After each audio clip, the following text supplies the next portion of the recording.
Hello, everybody. Welcome to the Three Geeks Podcast. My name is Jason. I am joined by John of the PVD Cast, and we got two very special guests here. You guys, introduce yourselves. I'm Gunnar Quaylen. I'm Jenna St. Clair. We narrate audiobooks. And we narrate in duet. Sometimes we do dirty books, so you may hear a nasty word. She's got a potty mouth. I do. Keeps the marriage working. Nice. What audiobooks do you guys do? Is it over on Audible? There's iTunes and Audible and even Amazon links to Audible. Yeah, they're all there. So we've done lots of romance. Yes, we do romance. We're very romantic, together 33 years. Yeah. So, excuse me, I need some Mickey beverage. Yeah, me too. Yeah, she likes Tinkerbell. We kind of forgot. We didn't forget about you guys, but I was up all night dreaming about this. Oh my God. It's three geeks. Luckily, there's only two of you, and I can handle two geeks. When it's three, it's just over the top. Oh, no. Yeah, it would be too much. That's when I wave the white flag of surrender. So, yeah, we do a lot of romance, but that's because the romance fans are the most fun. They are. They're by far the most fun to talk to. We do stuff like this.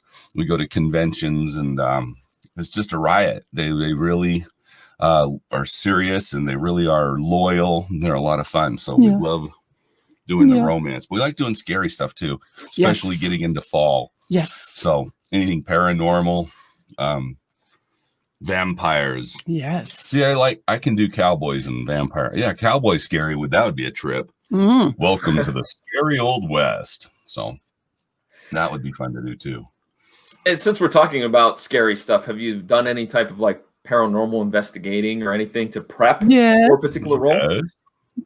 Well, finish. What were you saying for a particular role? Yeah, like when you have a book that you're about to go and perform and record, and maybe it's got that hint of paranormal. Do you do any type of let's go check this out and see, Yeah. Well, we were interested in all this even before we started narrating. Yeah, so, paranormal, we were interested before, but you have to research every book you narrate because it's easy to screw up. I mean, most of it is the voice, an accent or something. I have a friend, I did a book, really a long book. It was paranormal, it was vampires. And one of the vampires' names was Julian. Julian, I imagined, was real smooth. Julian was refined. He was Tony Randall, but a vampire. So I'm doing this guy that way, way past halfway, just in his deep, gravelly, mean voice. I'm like, well, shit, I gotta go back, redo Julian, And so you have to research every book, and other narrators have funnier stories than that. Tim Page, phenomenal. He does a lot of romance. He does a lot of TV commercials. Tim Page, real popular. But he said the last line said in his thick Irish brogue. He was like, I had to do Irish all the way back because he hadn't read the last line.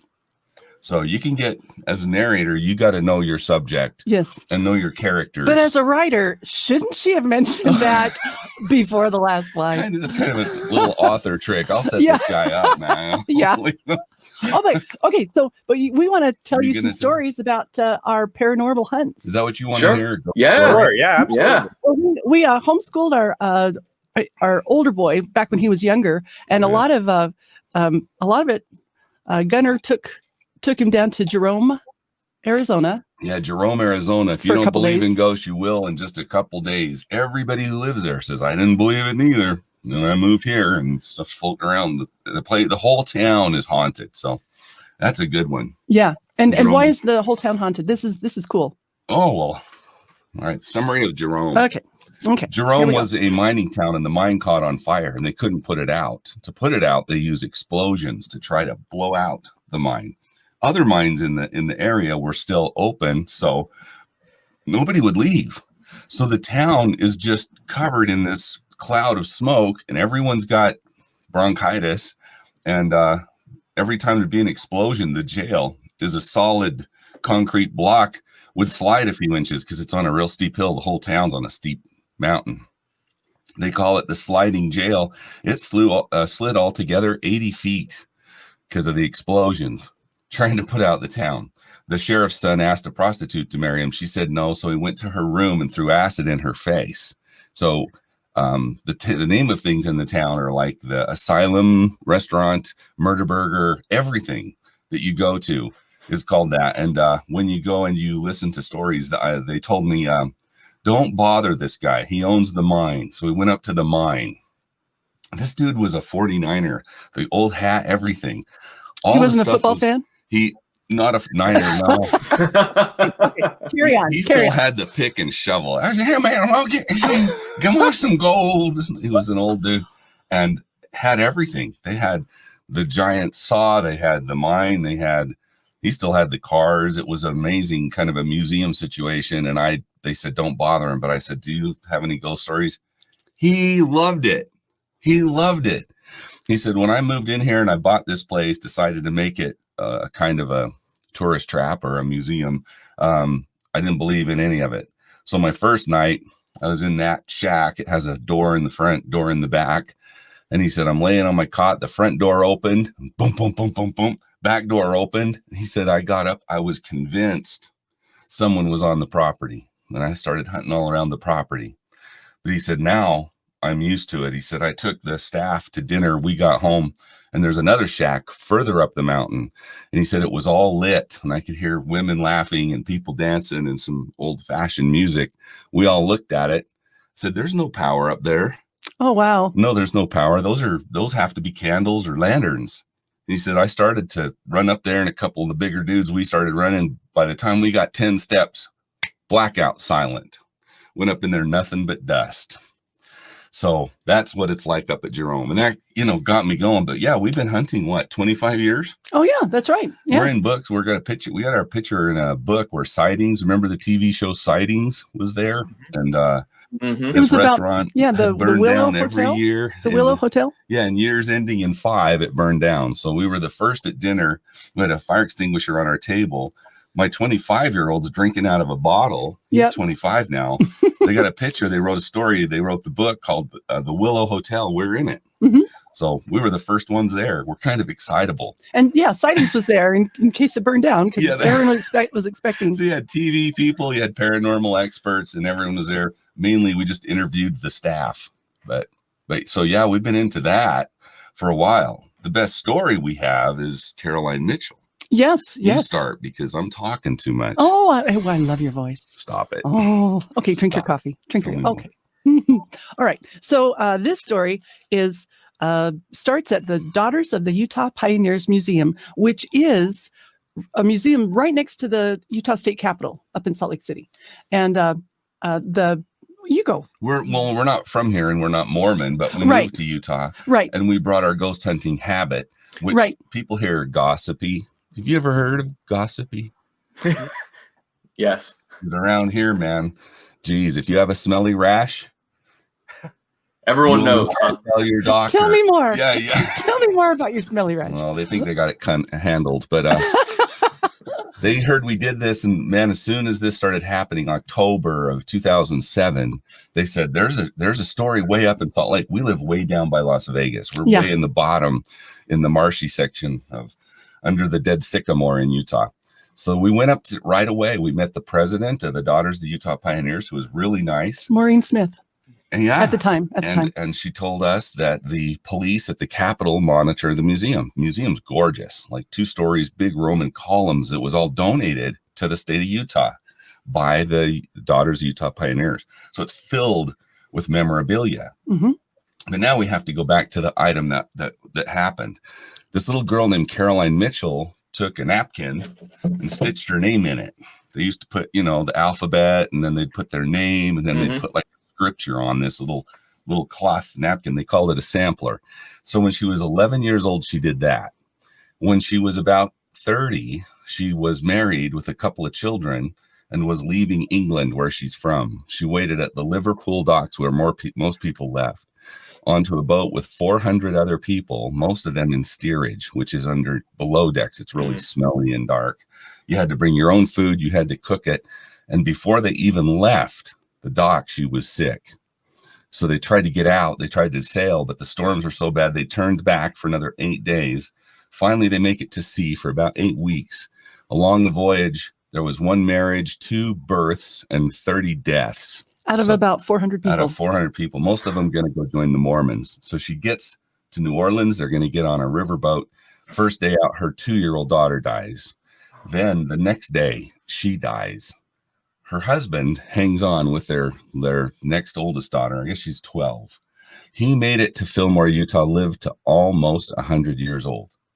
So he lived a long, long life. Well, when they built that museum, he gave them this. He gave them the sampler from his wife.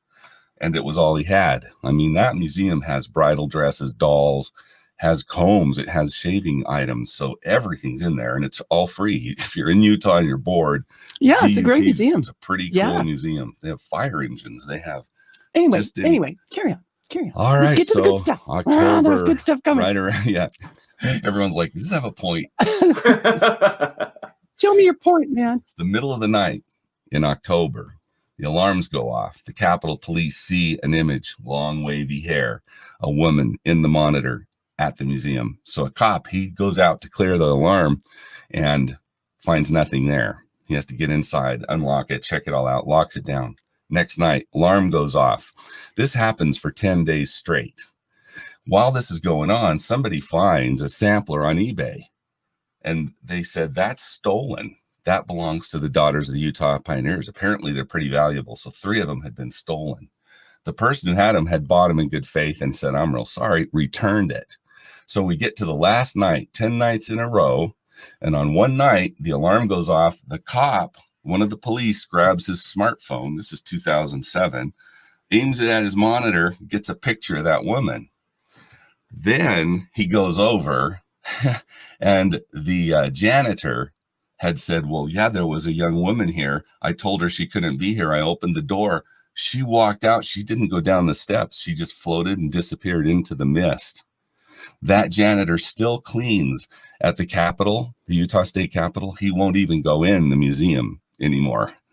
But once they got that sampler back 10 days in a row, it all stopped. They gave us that picture, a print, and you can see it's in kind of blue and black. Mm-hmm. You can see that woman's face on the police monitor. So it has great provenance. It has, everyone's on the record. People don't get promoted around here for saying, oh, I'm seeing ghosts and hearing voices. You know, it's really cool. And we got to interview everybody on camera. So that was a good story. Mm-hmm. Yeah. That's cool. That's a cool story. Well, let's talk for a moment about all the different projects that you guys have been doing. And so while paranormal is a favorite of yours, do you have other favorites in the genre? Well, erotica. Oh. Dirty Woods. We can. Oh, yeah. We got a lady cop. She's retired, but she's a New York City police officer, retired, and we're currently reading an erotica book for her. Yes. Yeah, yes. It's called Absolving His Sins. She's an assassin. I get to swear a lot. Oh boy, and kill people. Yeah. We had to stop. We were doing a scene the other day. We had a podcast to do, and we were making our escape in a Lamborghini. It's a new Italian car, a Lamborghini, kind of a redneck Lamborghini. He's sticking up out of the moonroof, shooting back at the bad guys, and I'm driving. But no, it was really cool. We're making our escape. We're headed to a hotel. I'm like, we got to stop. We got to do a podcast. And she was like, I was kind of hopeful that hotel trip was looking promising because, man, she writes really hot erotica. Yeah. You're not very chatty this week. It's not wine 30 yet. Yeah, she's better with wine. Interesting. We narrate better with wine, and we find our listeners, we sound better if you're drunk too. So that'll help a lot if you guys. What's the difference here? If I can ask, is there a difference between good erotica and bad erotica? Yeah. Oh yeah. Okay. What's some of those differences for the listeners? That's a good question. Well, we're reading the stuff that's written for women. Right. In general, romance is written for women. And this is a funny story because when we first started narrating romance novels, Gunnar over here would go, this dude is such a pussy. He'd never say that. And I'd say, yes, but that's exactly what a woman wants to hear in that situation. Yeah. There you go. So I'm like, I'm 33 years. I look back. I have never said that to you. Yeah. The guy said, talk to me. Tell me everything. Go slower. Talk to me. Tell me everything. And I looked at her and said, I've never asked you to do that once. She's like, yeah, it'd be nice if you would. So then you get into the erotic hits for the women, and we do BDSM, bondage, domination, sadomasochism. It's too early I'm a to say narrator. that. I use my mouth for money. So I'm a professional. No, they write these where the girl's going to get bondage, spankings, dominated. They're very clever. The women these writers are, so far, everything we've narrated has been written by women. There are some men authors, but they're very clever. The way that they write that this Dom currently is a super spy, but he's extremely aware of your feelings and your needs. He's like hypersensitive, and he knows exactly how much spanking you want. Right. He's a Dom. So the women in the BDSM world, it's like, well, yeah, I want to be spanked, but just how I want to be spanked. So he's super sensitive to that. And then it's also to write very long, because we've done the code words are sweet for G-rated, up to spicy is a word they use for really hot stuff. And writing a long scene takes a lot of talent for the author. Right. To build up the bedroom scene. Yeah. Yeah. So yeah, a lot of foreplay, the guy's he's got to prove himself in a bunch of ways. He's got to be an untamed wild stallion. We read one book where the guy was sort of a broken person, which is not typical. No. But the love interest was always there, believing in him. And finally, he believed in himself as well. He had the guy, for a dude, he was great to us guys. He's an MMA fighter, little addiction to drugs, a lot of addiction to the bitches. So he's definitely, but I'm like, go you're having a good time. But then he's in love with this woman, and his best friend dies and leaves her. She's pregnant with his best friend's baby. So there's your heartstrings, and she believes in him. So, he's a man's man. And then typically in a romance, soon they're a ladies' man. That book is called Beast by C.M. Seabrook. It's one in a series. And the one we're doing now is Absolving His Sins by Samantha Cole, which will be out soon, as soon as we finish it. Yeah, well, and after that, there's a long process of proofing and stuff for Audible. Yeah, they check it all out.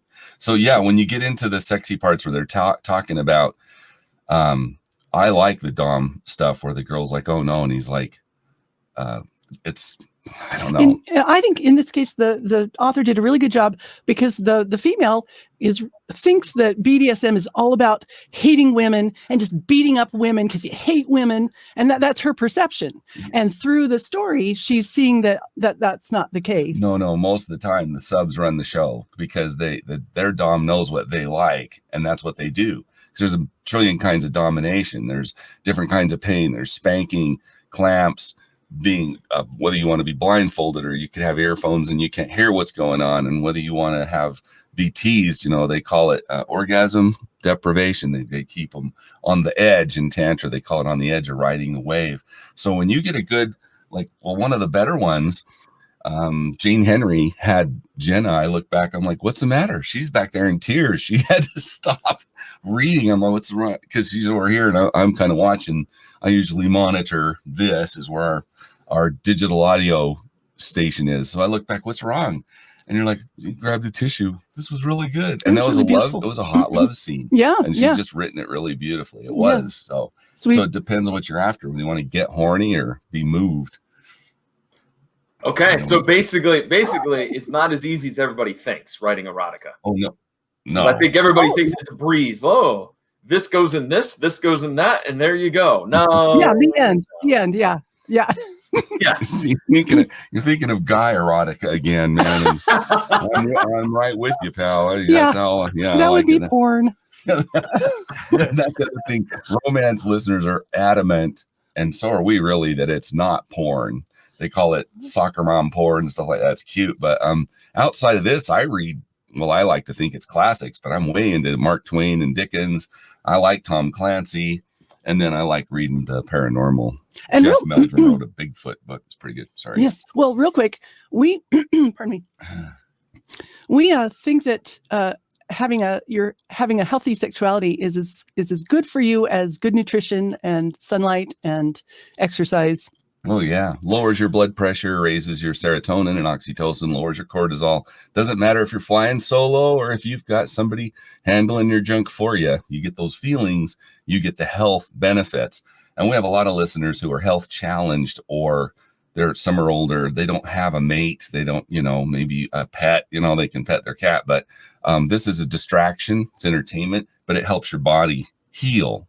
And a good author really makes you feel a lot of emotions, which are good for you. Even sad emotions, sad books, they say, make you feel just as healthy. So, that's why we do it. We're trying to help the author heal. We think of them as healers, and they seem to take that as a compliment when we've met them. Yeah. They seem to go, that's good. That's all right. That's a good idea. But yeah, they're good writers. The better writers sell more. Mm-hmm. So naturally, we want to narrate those, because as narrators, you can take cash, you can take a split, or you can do a little of both. Get a little bit of cash, and then when the book sells, you get a little bit every time, which is also fun.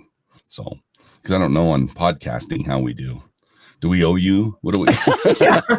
I'm sitting here. I'm like, I got to remember I'm interviewing these guys, because I'm just sitting here listening as if it was an audiobook or a podcast.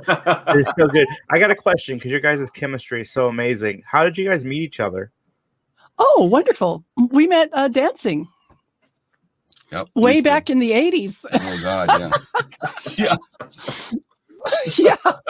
And I think that something about that strut got to her. We were in the ballroom the whole time. We've been taking lessons. We were in the middle of taking lessons when COVID hit and had to stop. So, yeah, ballroom dancing has been a thing. And then just pop dancing, nightclub stuff.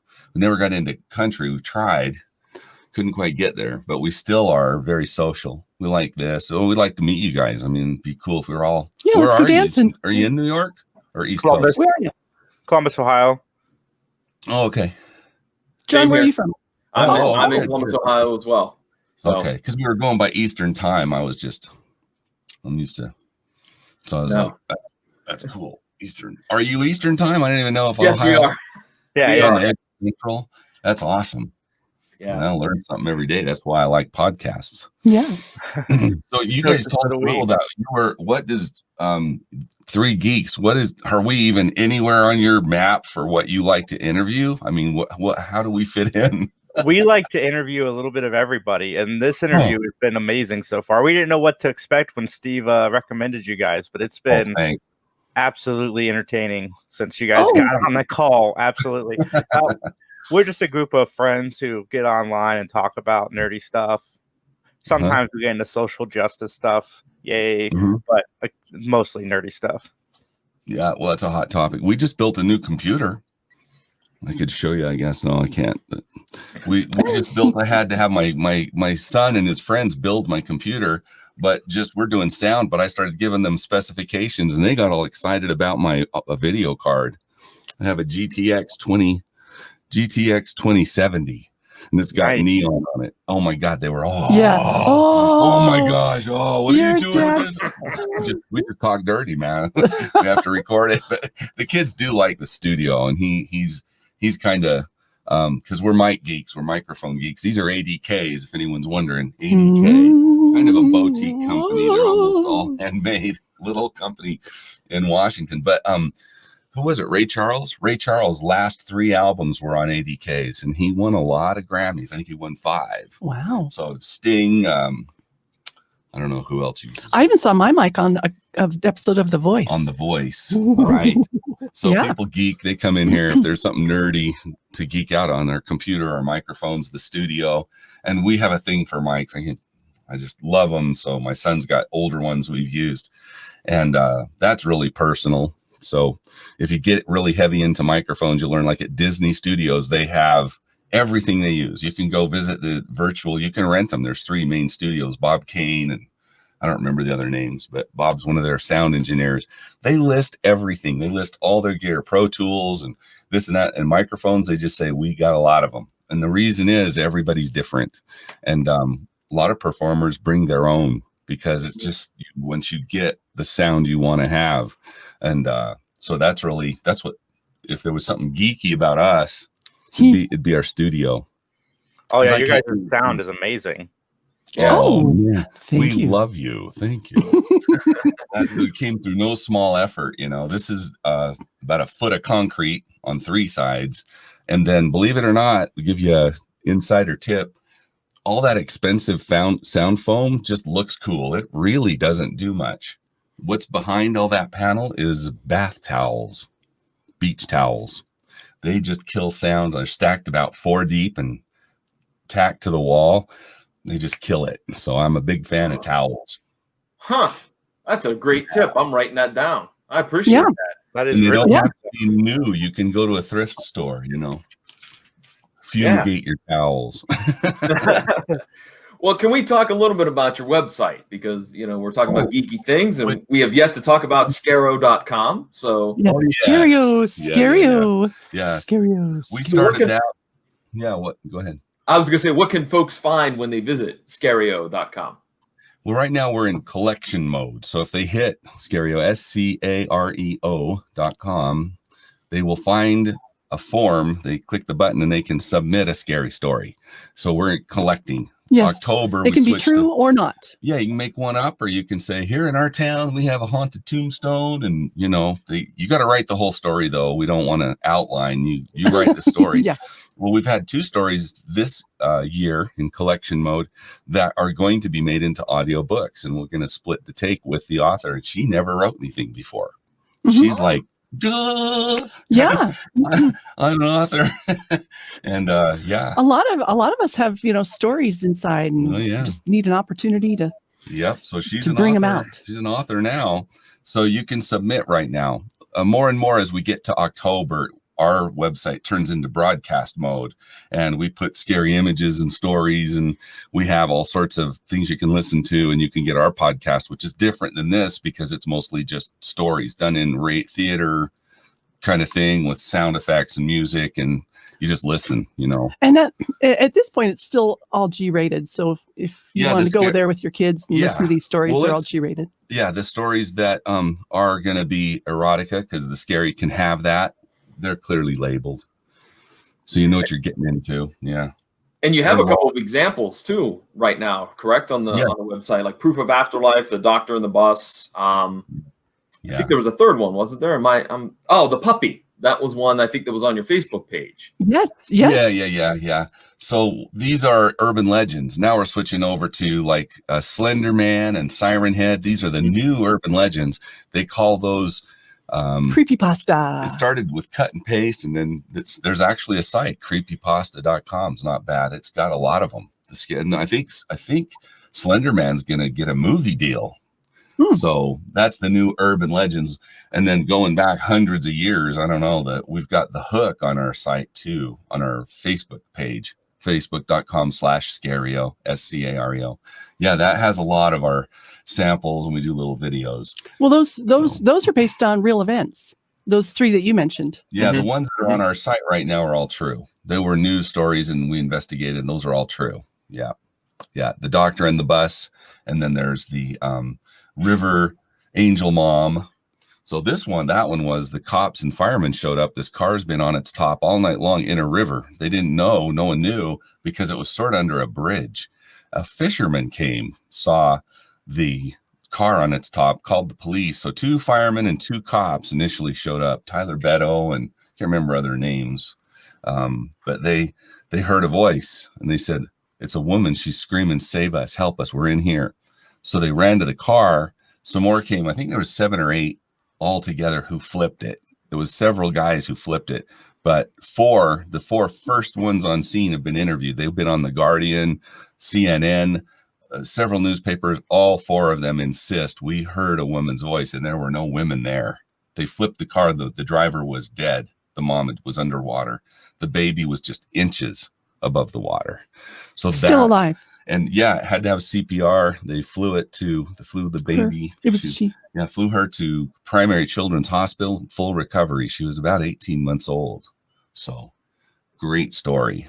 Yeah. Wow. There's a lot of those too, especially moms. I guess dads don't care as much.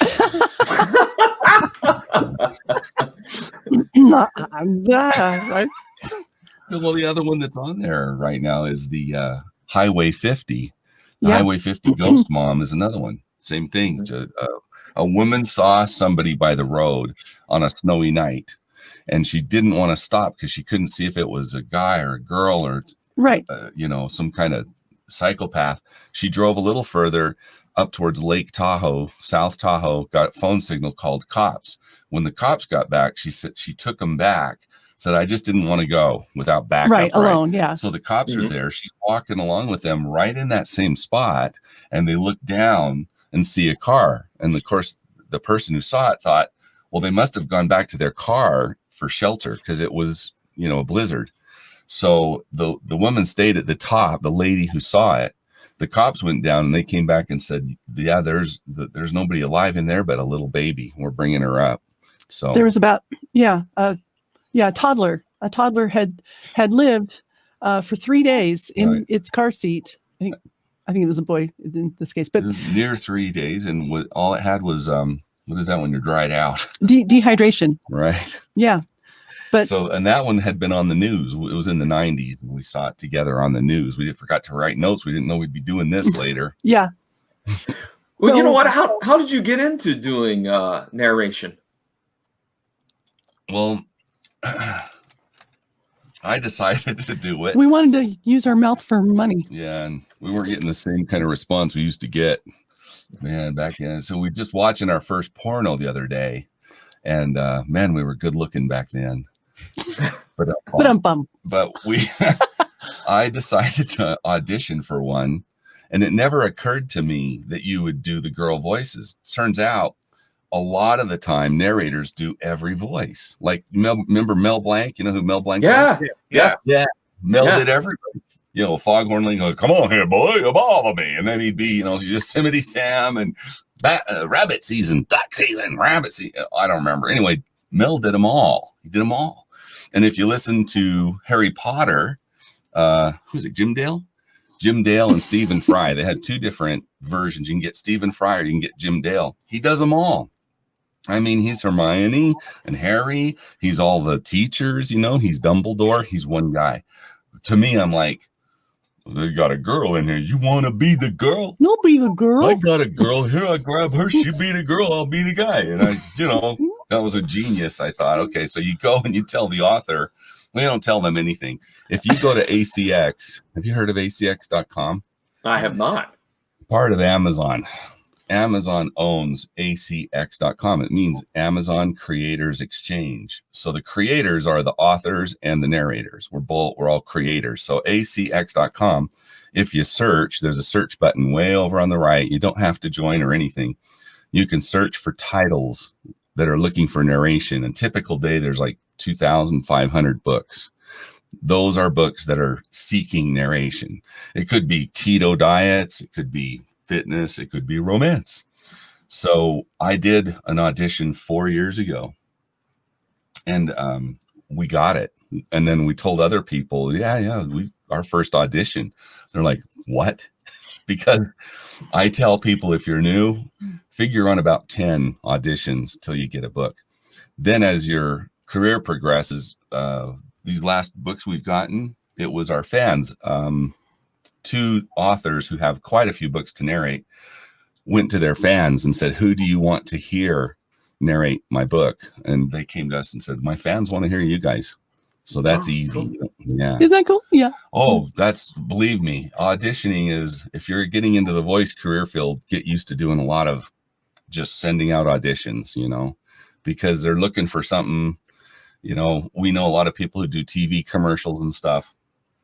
And a lot of them say, if you've got a sound like the Arby's guy, he just does the Arby's commercials. We got the meats. Yeah. He's their guy. Other people hear that and go, well, let's get him. He could do it. Until your name's established, you're just auditioning all the time. So I don't know, is that TMI? No. I hear more about the rash. Well, I actually was going to segue into that. GQ, you have a link to School for Narrators on your website. I do. Well, yes, we have done a series of videos that teaches them how to get Audacity. You guys know Audacity, right? That's a free digital audio workstation. And so we tell them, here's the lowest cost mic. You can get a Blue mics, which, by the way, Blue mics, a lot of people don't know. Blue is a great manufacturer of mics. They're little snowballs, $49, but it is a diaphragm mic like this. And it uses what do they call these? Amplifier. It's a preamp. It uses a preamp, but it's built into it. And then they got the Yeti, which a lot of guys know because the dial is like $200. And going up from there, mics are thousands of dollars. But we wanted to say, here's the minimum you got to have. So it's like, I'd say a Snowball, Blue Snowball. And I think their top of the line is like $6,000 for a Blue that has a real advanced capsule and modification capability. So Blue makes some stuff. I mean, they're just because they have an entry level mic. I just want to, I'm a fan of ADK, but I love the Blue company too. So Blue, $49, digital audio workstation and a computer. And then we teach them how to use it. And we tell them, because people ask us so often, how do I get into it? We in our series, which is still, that's all free. So if they go there and look at the bottom, get into podcasting, and then we tell them, you got to narrate a book. You got to pick a book you like. Could be one fish, two fish, blue fish, red fish. And I think I kill you, or you like the book.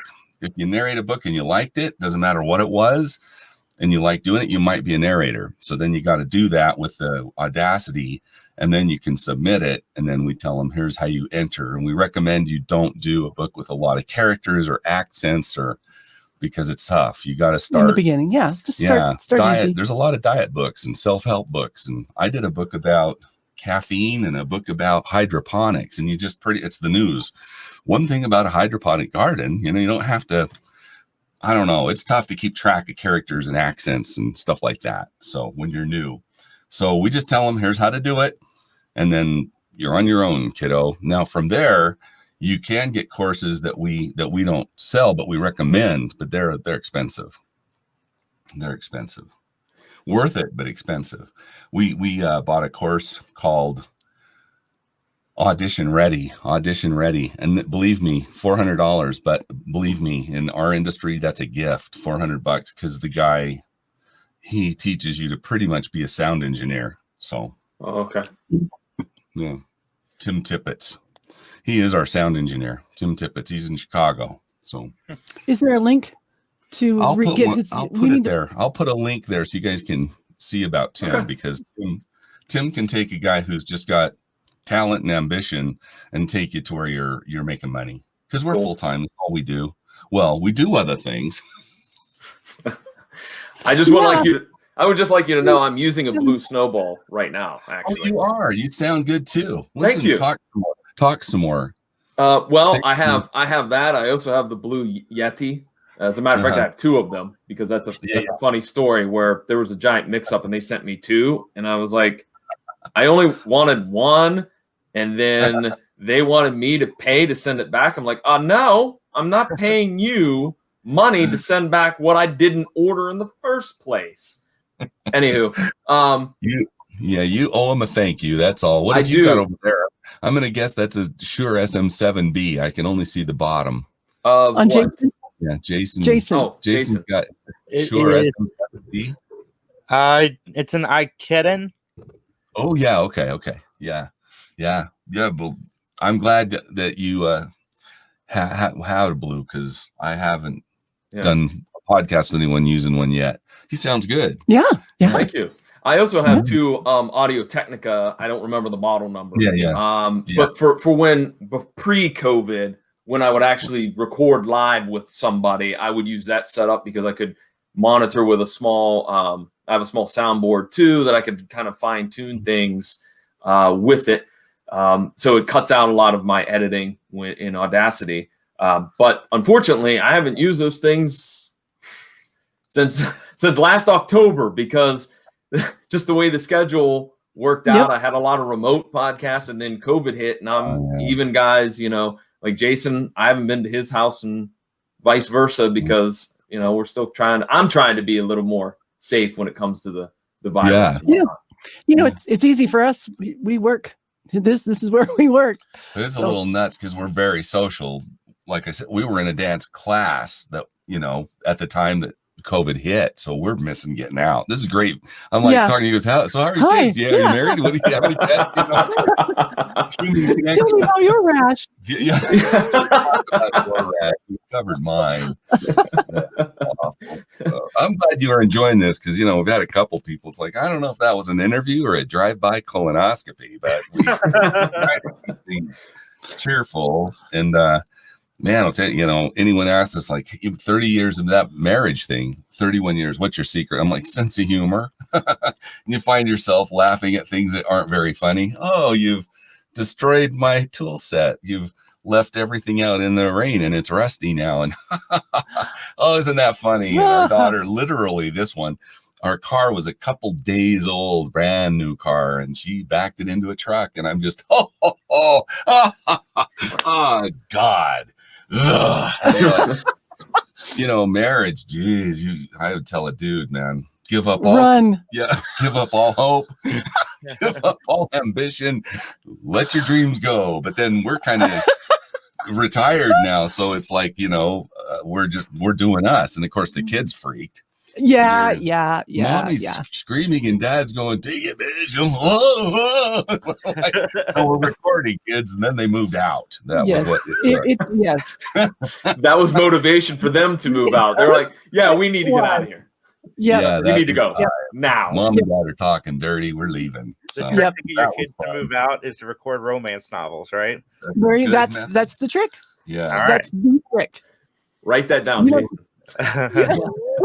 You could need it later. I don't know where you are in that stream of things, but our last kid's 17. He's still home. He has a license and he just leaves. Oh yeah, he's not here. But he's on a ejection seat for departure, like high school, and I'm gonna be gone too. So we have one South Korea, one up north, and one at home. But this does drive the kids crazy. Yeah. I love it. Have they ever brought home like friends like, hey, let's hang out, and they walk in there and go, never mind, dad and mom are recording, let's go to Taco Bell now. I've had them in the studio because they geek out on the studio. They're like, well, let's hear some. And so we hit something, and he had a room full of guys and girls because he's a popular kid. So he's got them all lined up back here. And I just hit play, and he started to lick my clit. They're like, we're back out here. So that about as close as, I wished I'd had something funny, like we do blooper reels, and those are fun too. Yeah, we collect all of our mistakes, especially the funny ones. Yeah, and then so we make a blooper reel of that book. Yeah. To share with fans. Favorites, she's like, I want you to spank me, push me to my knees, and make me. I started laughing. Make me come. Yeah. She's like, hey, I'm working here, and I flubbed it out. This is my favorite blooper, but we have hours. Hey, I'm working here. I know. So there you go. You get rid of your kids fast and easy. Yeah. Do you have a dream project that you would love to narrate? Sure. There's a lot of authors we'd like to narrate for. So a lot of our dreams have come true. We've done a lot for Jane Henry, about 6 books, about 6 for C.M. Seabrook, and Samantha Cole. She's a dreamboat for me. She writes the way, because I have guy movies that I like, that I thought were guy movies, but really Rocky, one of my favorite movies, is for guys and girls. It's a romance, him and Adrian, and right. Then you've got Yo, Adrian, wonder if you wouldn't mind marrying me too much. Absolutely. So I love that show. I love shows that have a part. Well, a newer one's Tom Cruise in Night and Day with Cameron Diaz, and so I love that movie. Yeah. See? But it's good for guys and gals. So it's good for both. And so that's Samantha Cole. She was NYPD. She's retired NYPD. Beautiful brunette. She's super popular. And it's a dream reading her stuff because we hadn't. The first time we read a Samantha Cole, we were narrating it. Right. But damn, it's like night and day, you know? Yeah. So that's they're undercover ops and all this cool stuff. Sure. Yeah. I've got some plus romance. We've got Steve is pitching us to a movie, so to have some narration. So that'd be cool. Cowboy show that they're doing. So it'd be fun to be on a movie. You have to have phenomenal talent and voice skills like Mel Blanc to do stuff in Hollywood. A lot of the guys there, Hank Azaria was on The Simpsons, millions and millions and millions of dollars, they say. He talked about 30,000 an episode. It got up to 400,000 an episode. You can live on that. And they said, then they came to us and said, well, the ratings aren't quite as high in the later years. We're going to lower you guys to 300,000. He's like, well, all right. Okay. All right. 300 grand a week. I'll make it work. And now, but that guy was the, thank you, come again. And the clown and he was just so many voices. And so the dream is to succeed. If we do this book for Samantha and it sells millions of copies, because it depends, it's different, but in ebooks they have a level of sales. Normally it cuts down for audio. Some audiobooks outdo the Kindle, and that would be a dream come true, would be beat the ebook. yeah So which sounds like an erotic fiction tale. Beat the ebook. Anyways, yeah.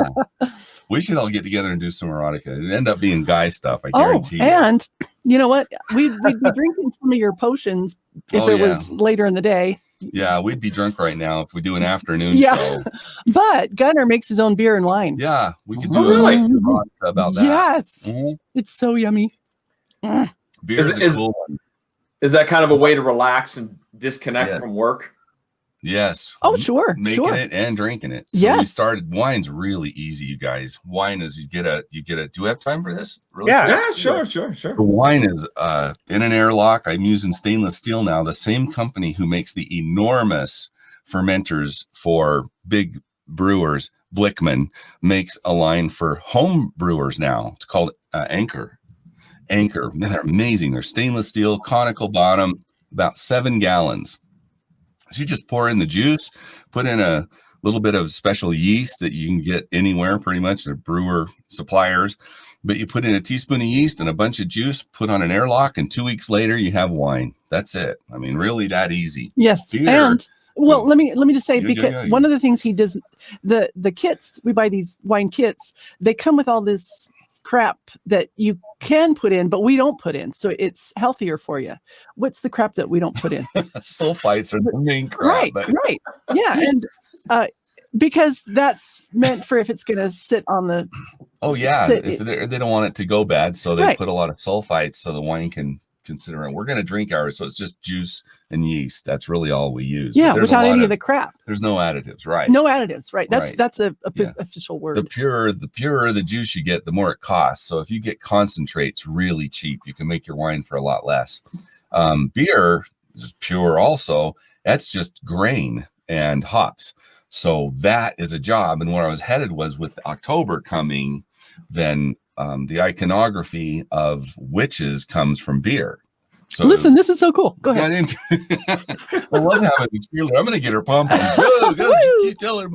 The thing about the beer is it's a huge kettle. Mine's 15 gallons. And I usually, last time we did it was 24th of July. And we made 10 gallons of beer. So to make it, you start with 2-row malted barley. And it's phenomenal. You take roughly the amount of a small pillowcase, and it goes into that water, and it slowly heats. And at every temperature level, the grains release different sugars, and then it gets real malty and dark. And by the time you hit about 180 degrees, you pull it. So you've almost steeped it like tea for an hour or two. Mm-hmm. Now, the wort, it's now called wort, is very malty and smells like I don't know, malto meal, smells really rich and wonderful, and you're stirring it, and now you get it to boil. So you go up at our altitude. We live at 6,200 feet on the side of a mountain. At our elevation, it's exactly 200 degrees. The water is boiling. That's when you add the hops. So you have Cascade, you've got all different kinds, Citra. There's lots of different kinds of hops, and that gives the beer different bitterness, right, and an aroma. And so you add those, and they go for a certain length of time. Then you have to cool it. And a lot of guys just take the whole kettle and put it in a big bath of ice, or we have a big copper thing that you run the garden hose through. The garden hose goes through and it runs cold water through the spiral, and it goes out the other side and back out onto the lawn, and you crash cool it. This takes hours. So by the time you've cooled it and now you're ready to put it into a fermenter, and in a couple of weeks it's fermented, then this process can take all day. Really, it seems like it. Just setting up, and everything has to be sanitized or you'll get infected beer. It'll be sour. But we started researching these imagery from the year, say, 900 or 1000 AD. In a typical village, you would have 200 or 300 homes. More than half would be brewers, and women did it. They'd call them alewives or brewsters. So if you've ever met anyone named Brewster, they probably had that in their ancestry. They were a brewer. And when they finished, some ale was ready to drink, they'd take a broom and they'd stick it over their door, but not like a rifle over the fireplace. They'd drill a hole and stick the broom in there, and it would stick out like it was flying. So you're starting to, yeah. So you got an old woman, and she's stirring a pot for hours, and she's got cats to keep the mice from eating her grain. All that iconography of witches came from beer. Wow. Yeah. And Fascinating. the pointy hat too, right? They wore pointy hats, so people knew they were an alewife or a brewster. And the idea that when I found out, the big shock for me was more than half. So you'd walk down a narrow little aisle of these cottages right and left, and there'd be brooms sticking out above the doors, just flying above the door. And you'd walk in, and you got some ale here, and then, yeah, we got some ready. We could make trades. That was how they and did then it. The whole potion notion. Yeah. The potion notion. Well, in those years too, you didn't want to be making potion. There's no market for that. You'd get your home taken from you. You'd get burned alive. So, but there is a market for beer. I've seen it. And especially in those days. The lighter beer was more for the kids, right? Yeah, they called it runnings. So the first runnings was the most sugar was in the grain, and it made the most impact on you. They would take that same grain and make another batch of beer, and that was for kids, stuff like that. Because it's a great way to have sterilized water. Sanitize, right. Sterilize, right. That would clean the water because they boiled it. That's right. So a little bit of history there. Didn't think you'd get that, did you? Would the runnings have alcohol? Sure. Yeah. But not as much. Because the first, remember all that time you take to raise the temperature, those grains give off a lot of sugar. Second runnings, less sugar, less alcohol, because the yeast is naturally occurring. They didn't add yeast. Have you ever picked up a grape, like a dark grape, and seen like powder up around the top of it? Yeah. It's kind of gray or beige. That's yeast. A lot of that is yeast naturally occurring. That's why wine was invented like 9,000 years ago. They tried to save some juice, and that yeast fermented the sugar into alcohol. So if you start with 10 pounds of sugar in 7 gallons, you end up with 10 pounds of alcohol. Some of it goes off as carbon dioxide, but so the more they used, notes? The more they used the grain, the more they used it, the less it had sugar, and the less you have sugar, the less you have alcohol. Okay, so it was cool for the kids to drink that stuff then. Yeah, they just had a little bit. Gosh, they used to give beer to the guys building the pyramids. They got like 3 quarts a day, but it was wouldn't get them drunk. It was the weaker beer. Mm-hmm. So the Egyptians made beer, and George Washington made sure he always stopped near breweries and had them aware that the army'd be there so he could get his guys beer. Beer is proof God exists and that he loves us. Benjamin Franklin. Yes. So. Well done. Wow. Here's that. And this is coffee, damn it. Yeah. Oh, man. This has been a wide variety of topics. I could tell we could hang out all day. That's the scary part. We'll bring the beer. Good. So I think we're getting up to it's almost an hour here. So good hell. Doesn't man, seem would like you, it's so fun. yeah. Yeah. Would you guys like to plug like social media and website and all that jazz? You bet. You bet. You bet. Okay. Our romance stuff can be found at churchofsecrets.org. Yep. And .com. If you slip up and you go to churchofsecrets.com, it'll just take you to the right place. So, yes. Yep. Romance is our religion. Yeah. Tell us your sins. Yes. Take your time. Yeah. Tell us your sins. Yeah. Confess everything. Yeah. Churchofsecrets.org is our romance site. And Scario, which is our hobby fun site. And we actually really do some scary stuff now. So SCAREO.com. And those are on Facebook as well, right? Yeah. If you go to facebook.com/Church of Secrets or /Scario, we have pages for both. Mm-hmm. And you can message us there. We answer. Yeah. That's how we've been talking. So do it, visit. And if you're curious about being a podcaster, there's money. People ask, is there money?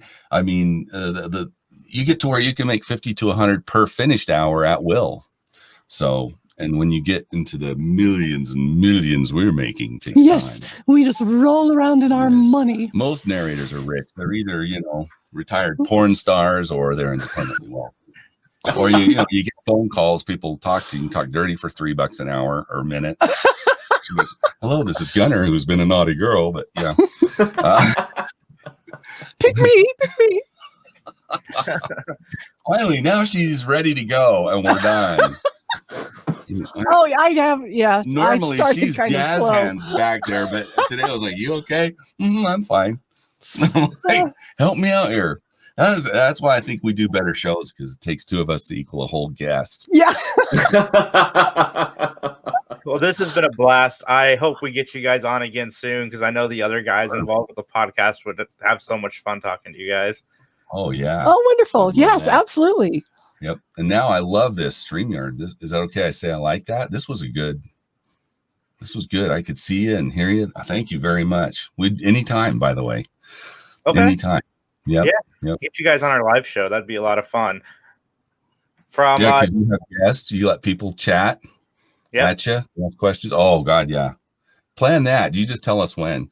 We'll have a lot more stuff for Halloween near October. So okay. I love the holiday. Pretty empty too, so we could do that. Thank you guys so much for coming on. Here. All of the links to their stuff will be in the description of this video or on this audio. So check us out. Leave a like, subscribe from John and myself. Have a great day.